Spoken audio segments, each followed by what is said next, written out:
it's Kino. I'm here in beautiful Bali. When you are new to the practice of yoga, the Ashtanga Yoga method that I practice and teach can feel really challenging. In fact, the primary series of Ashtanga Yoga is really just the first out of 6 series. If you're new to the practice, when you look at the postures of the primary series, one posture in particular that can scare people away, it's called Kurmasana or tortoise position and Supta Kurmasana. And this involves getting your legs fully behind your head while being on the floor. It sounds like, wow, a circus trick or something like that. But I'd like to show you a way that almost anyone with a certain level of flexibility can really approach that. Now, in the primary series of Ashtanga Yoga, you've spent nearly an hour or maybe more working on flexibility of your hamstrings, flexibility of your lower back and your sacrum, and releasing everywhere you need to release to get into the posture. So if you're trying this along with me there at home, I definitely recommend that you warm up a little. Don't go into this cold or in the afternoon unless it's really, really hot and tropical in a beautiful place like Bali where you're giving it a shot. Okay, so Kurmasana position, the easiest way to try is to actually, you would jump into the posture if you're doing the practice, but the easiest way to try is to start off with your feet flexed. And then you're going to lean over to the side because the idea is you want to get the torso forward and around and then reach your hand under your thigh.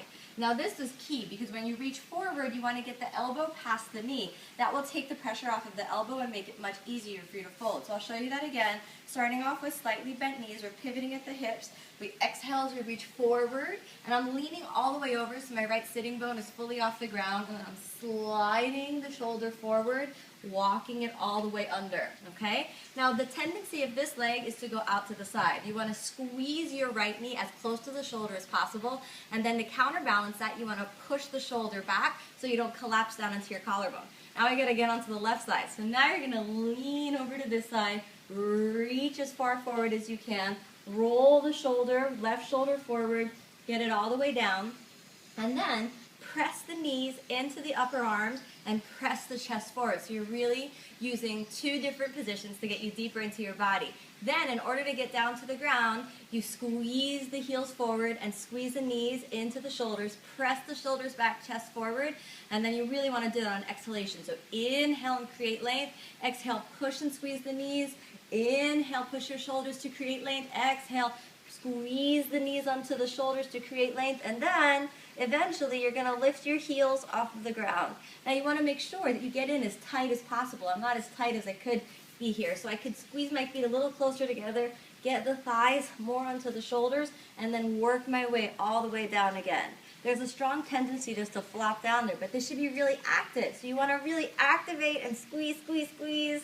Then, when it's time to come out, you don't just want to pop out like I just did. You actually want to stay down and externally rotate the hip joints. But that was just Kurmasana, okay? So before you're ready to progress on to the next one, Supta Kurmasana, you want to make sure you have that nice and established. You're getting deep into the hip joints. So if you were only able to say get to here, it's not advised that you try Supta Kurmasana. It's advised that you just keep working. Maybe you take your hands forward and you work on the forward bend and you stay there for a while, squeezing the knees in before you reach your hands under.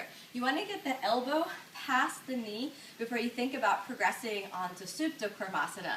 So first give that a try and make sure you're really, really established in Kurmasana position, the one that we just did with the straight legs and the arms out to the side. And you don't want to bring the arms up, but again, a little bit back and down so they're in a bit of a V so that you can get really deep into the posture. So check my other video for Supta Kurmasana so you can see how to get into that when you're working the primary series. Thanks so much for watching.